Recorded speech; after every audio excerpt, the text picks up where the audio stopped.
Assalamualaikum warahmatullahi wabarakatuh. Halo warga belajar, pada video kali ini kita akan belajar mata pelajaran sejarah untuk kelas 10 di modul 1. Nah, topik pada video kali ini adalah bercermin dari masa lalu. Pernah nggak kalian itu membayangkan hidup di zaman saat ini gitu, bisa hidup di zaman saat ini, di mana semua itu bisa diatur dalam genggaman tangan kita. Bagaimana telepon genggam yang semakin kecil ukurannya, tapi memiliki fungsi yang semakin banyak. Bagaimana internet yang tidak terlihat itu dapat menghubungkan orang dengan berbagai kepentingan serta menyediakan sumber data yang tidak terbatas. Nah, kita mungkin tidak pernah menyadari atau bahkan tidak peduli bahwa kemudahan akses menggunakan internet yang kita rasakan saat ini itu tidak dengan serta-merta. Nah, pengembangan internet itu sudah dirintis lebih dari 30 tahun yang lalu. Tahapan pengembangan internet itu dapat memberikan pengetahuan bagi kita mengenai bagaimana sih usaha mereka untuk membuktikan kepada dunia bahwa temuan mereka itu penting. Yang pertama, internet gelombang pertama itu ada di tahun 1985 sampai 1999 atau from zero to one. Nah, dirintis oleh Jobs, Gates, Moore, Scott McNealy, Groove, berusaha merealisasikan pemikiran Toffler dengan menghasilkan produk-produk untuk membuka akses internet. Produk yang dihasilkan itu berupa perangkat lunak dasar, modem, mikroprosesor, perangkat keras, dan jejaring yang menghubungkan perangkat-perangkat tersebut. Nah, media saat itu mencemooh hasil karya mereka dengan pertanyaan, bagaimana cara kerja alat ini? Kemudian siapa yang membutuhkannya? Nah, produk internet gelombang pertama ini hanya digunakan terbatas oleh pioner dan pehobby. Kemudian, internet gelombang kedua itu terjadi sekitar tahun 2000 sampai 2015, yaitu aplikasi dan komersialisasi. Pada tahapan ini, konektivitas sudah terbentuk yang ditandai dengan semakin kuatnya mesin pencari yang bernama Google. Nah, melalui Google akan memperkuat komunitas dunia dalam mengorganisasi realitas dan membentuk identitas melalui akses informasi yang disediakannya. Pada era ini juga berkembang media sosial atau jejaring sosial yang menghubungkan berbagai manusia di seluruh belahan dunia melalui dunia maya dan melalui video, permainan, peta, perjalanan, dan komunikasi. Nah, fasilitas ini diintegrasikan dalam smartphone pertama kali oleh Apple. Selain layanan pencarian data, Google juga meluncurkan e-commerce pada era ini. Nah, pada era ini kita mengenal Mark Zuckerberg, Larry Page, Jack Ma, Kevin Systrom, Chad Hurley, Tim Cook, dan Sergey Brin. Kemudian untuk internet gelombang ketiga itu terjadi di tahun 2016, yaitu era Internet of Things. Pada era ini itu internet sudah menjadi milik publik dan diaplikasikan pada berbagai bidang seperti kesehatan, pendidikan, transportasi, keagamaan, perdagangan, dan bidang lainnya. Penggunaan internet pada bidang-bidang tersebut itu membuat layanan yang ditawarkan beragam dan kompetitif. Selain penggunaan untuk hal-hal positif, penggunaan untuk hal negatif juga sering berjalan. Beberapa kegiatan negatif seperti kriminalisasi, perdagangan obat-obatan terlarang, perdagangan manusia, dan kejahatan lainnya juga menjadi semakin berkembang menggunakan internet. Nah, melihat perkembangan internet dari awal sampai saat ini, kita bisa membayangkan akan seperti apa internet digunakan pada masa berikutnya. Bisa saja karena internet itu sudah memasuki banyak bidang kehidupan manusia, maka sebagian besar manusia itu justru akan tidak lagi menggunakan internet dan menjadi masa internet dihancurkan untuk selanjutnya digantikan dengan sesuatu yang baru. Atau sebaliknya, justru penggunaan internet itu semakin masif sehingga orang tidak lagi perlu meninggalkan rumah untuk bekerja atau belajar. Nah, orang itu bisa bekerja atau belajar dari rumah menggunakan fasilitas internet. kendaraan dan mesin-mesin itu dikendalikan dari jarak jauh menggunakan fasilitas internet. Dengan adanya dua kemungkinan penggunaan internet di masa depan, tentunya warga belajar sudah dapat membayangkan nih bagaimana kehidupan di masa depan serta apa yang harus warga belajar itu siapkan.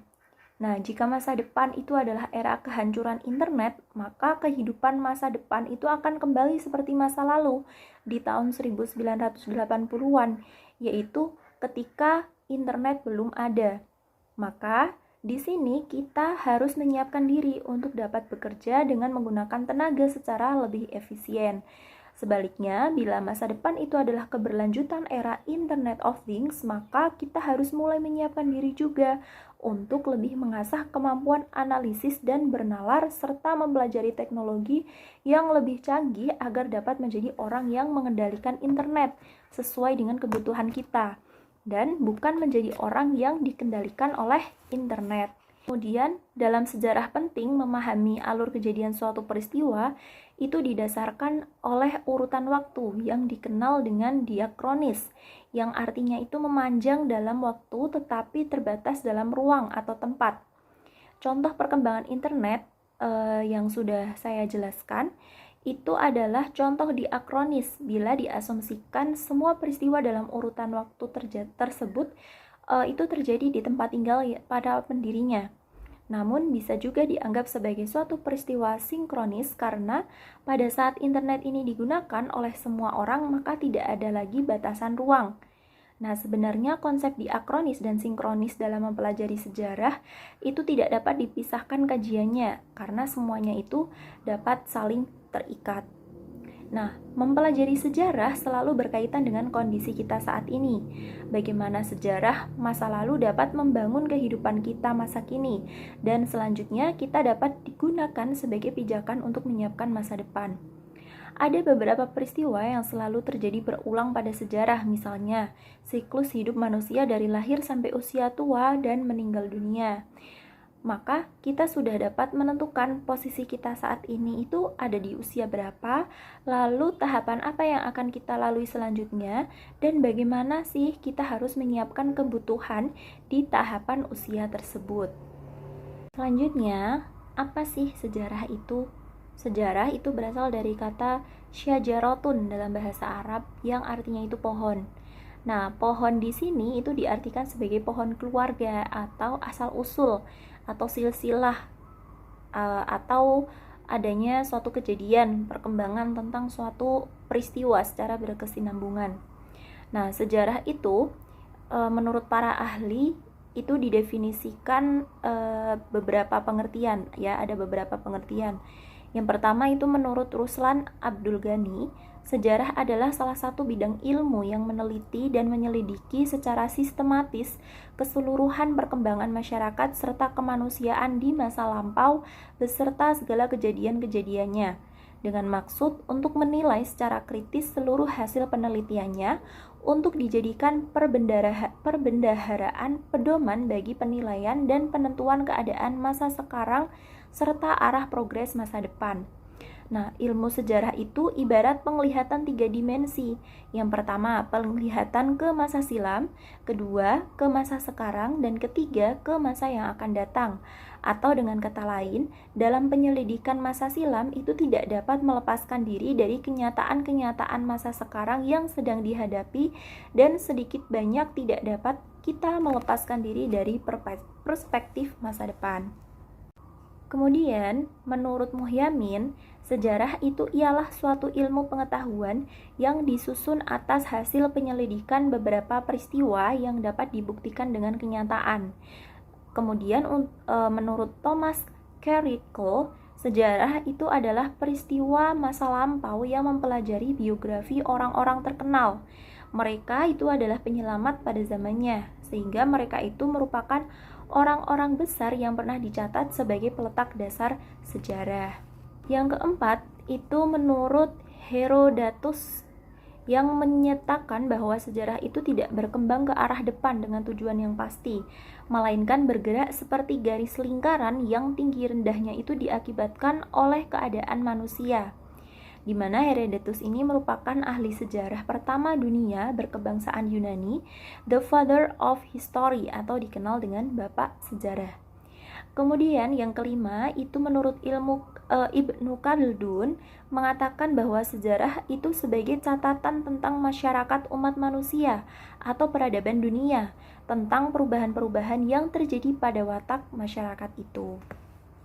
Nah, untuk mengungkap kehidupan manusia masa lampau, maka sejarah itu telah merumuskan dalam 6 pertanyaan, yaitu what, yang berarti apa, yang menunjukkan kepada peristiwa yang terjadi pada masa lampau.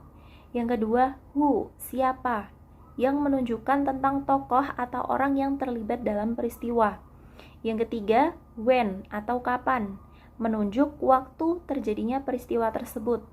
Yang keempat, where, atau di mana, menunjuk kepada tempat peristiwa yang terjadi.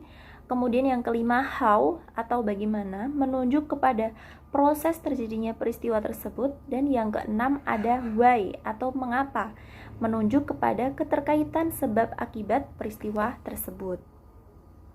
Oke warga belajar, itu dia materi kita pada video kali ini. Semoga yang sudah saya jelaskan dapat diterima dengan baik oleh para warga belajar. Sekian, wassalamualaikum warahmatullahi wabarakatuh.